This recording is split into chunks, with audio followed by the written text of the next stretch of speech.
दोस्तों, ये काल्पनिक कहानी है, आपके मनोरंजन के लिए बनाई गई है। आप इसे देखें, सुने और इसका आनंद लें, इसे सीरियस ना लें। दोस्तों, ये कहानी तब की है जब मैं हॉस्पिटल में इंटर्नशिप कर रहा था।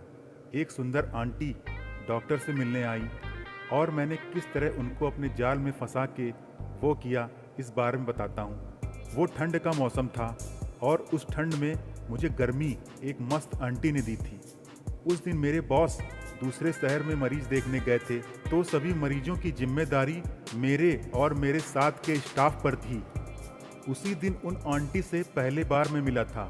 ठंड के कपड़ों की वजह से उनके जिस्म की गोलाइयों का अंदाजा लगाना जरा मुश्किल था, पर चेहरे से वो मस्त माल थीं, एकदम गोरी चिट्टी और चिकनी, जैसे भोजपुरी टीवी अभिनेत्री हों। जब मैंने उनसे कहा कि अपनी बीमारी के बारे में बताइए, तो वो थोड़ा हिचकिचाईं और बोली कि आपको नहीं बता सकती, डॉक्टर साहब को बुलाइए आप। मैं बोला, डॉक्टर साहब बाहर गए हुए हैं, अगर आपको सिर्फ उनसे ही बात करनी है तो आप 2 दिन बाद आइएगा। आंटी बोली, मैं बहुत दूर से आई हूँ, कुछ हो नहीं सकता क्या? प्लीज़ आप हेल्प कर दें मेरी, मैं बहुत परेशान हूँ।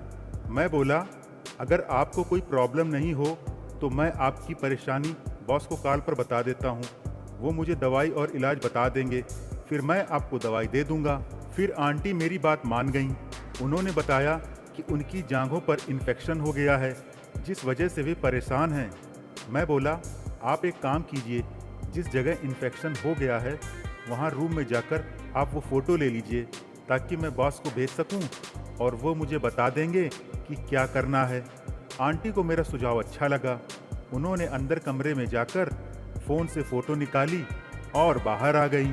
फिर मैंने आंटी से उनका फ़ोन लिया और मैंने चालाकी से उनके व्हाट्सएप से फ़ोटो खुद को सेंड की और फिर बॉस को भेजी। 5 मिनट तक तो मैं उनकी गोरी गोरी और मोटी जांघ ही देखता रहा। मेरा ध्यान सिर्फ उन आंटी पर था, बाकी मरीजों को तो दूसरे के भरोसे डालकर मैं इधर उधर मन ही मौज ले रहा था। बॉस ने फ़ोटो देखी और मुझे डिलीट करने का मैसेज देकर और दवाई बताकर ऑफलाइन हो गए, मगर मैं फ़ोटो क्यों डिलीट करता? मैंने संभाल कर रख ली और आंटी को बोल दिया, मैंने अपना नंबर आपके फ़ोन में डाल दिया है, कुछ परेशानी हो तो आप कॉल कर लेना। आंटी हैरानी के साथ दवाई लेकर चली गईं। उस रात यही मैं सोचता रहा कि क्या चेहरा था आंटी का, एकदम मीठा रसगुल्ला। फिर अचानक से चौथी रात को मेरे पास आंटी की कॉल आई। मैंने हैरानी से कॉल उठाई, क्योंकि मुझे इसकी उम्मीद बिल्कुल भी नहीं थी। आंटी बोली, हेलो जी, मैं आसिमा बोल रही हूँ, बरेली से, जो आपके पास दवाई लेने आई थी, याद है ना आपको? मैं अपनी खुशी दबाता हुआ बोला, जी हाँ याद है, अब आपकी तबीयत कैसी है? आंटी बोली, जी थोड़ा ठीक है, मगर खुजली बहुत हो रही है, मैं सो नहीं पा रही हूँ, आप कुछ बता दीजिए।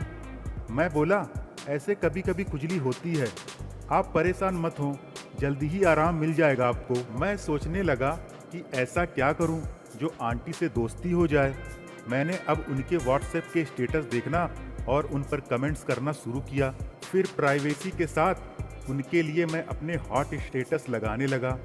मैंने नोटिस किया कि वो मेरे स्टेटस रेगुलर देख रही हैं, वो भी अब मुझसे स्टेटस सेंड करने को कहती थीं। इस तरह हमारी बात शुरू हो गई। अब हम रोज बात करते और मैं उनसे फ्लर्ट करता। वो मुझे अपनी फ़ोटो देती और मैं उनके स्टेटस बनाता। वो अपनी पिक्स भी बहुत भेजती थी। उनके उभार इतने बड़े लगते थे कि मेरे हाथों में आएंगे ही नहीं, और उनके नितंब और सोफे के तकिए में कोई फ़र्क ही नहीं लगता था। बहुत मुलायम लगते थे कि अगर वो एक बार गोद में बैठ जाएं तो मज़ा ही आ जाए। अब काफ़ी वक्त गुजर गया था, हम दोनों काफ़ी खुल चुके थे। वो मुझसे फ़ोन पर वीडियो कॉल पर बात करती। अब मैं तो उनका पूरी तरह से गुलाम बन चुका था। फिर वो दिन आया जब हम दोनों मिलने वाले थे। रात का वक्त था, बारिश का मौसम था, मैं हॉस्पिटल में था। मेरी ड्यूटी खत्म होने में आधा घंटा था और डॉक्टर साहब जा चुके थे। मौसम को देखकर स्टाफ भी मुझे फंसाकर जल्दी घर चला गया। तभी आंटी की कॉल आ गई। आंटी बोली, मैं दवाई लेने आ रही हूँ, मौसम ख़राब है तो आप मेरी दवाई बनाकर तैयार रखिएगा और आंटी की कॉल मुझसे जवाब लिए बिना ही कॉल कट गई। थोड़ी देर बाद आंटी आई और बोली, अरे यार, डॉक्टर साहब चले गए क्या? मैं शैतानी से बोला, मैं तो हूँ ना, ये रही आपकी दवाई। तभी बहुत तेज बारिश होने लगी। मैंने पूछा, आप अकेली आई हो? आंटी बोली, मैं रिश्तेदार के घर आई थी तो सोचा कि दवाई भी लेती चलूं, मगर अब इस बारिश में मैं कैसे जाऊंगी? बड़ी मुसीबत हो गई। मैंने फौरन से उनका हाथ पकड़ा और करीब हो गया। आंटी हैरानी से मुझे देखने लगी। क्या कर रहे हो? कोई देख लेगा तो? मैं बोला, सारा स्टाफ जा चुका है, कोई नहीं है। और फिर आंटी मुस्कुराने लगी। फिर मैं उन्हें अपनी गोद में उठाकर अपने केबिन में ले गया और अपनी प्यास बुझाई। तो दोस्तों, ये एक काल्पनिक कहानी है जो आपके मनोरंजन के लिए बनाई गई है। आप इसे देखें, सुने और इसका आनंद लें, और इसे सीरियस बिल्कुल मत लें। और अगर आपको ये कहानी कैसी लगी है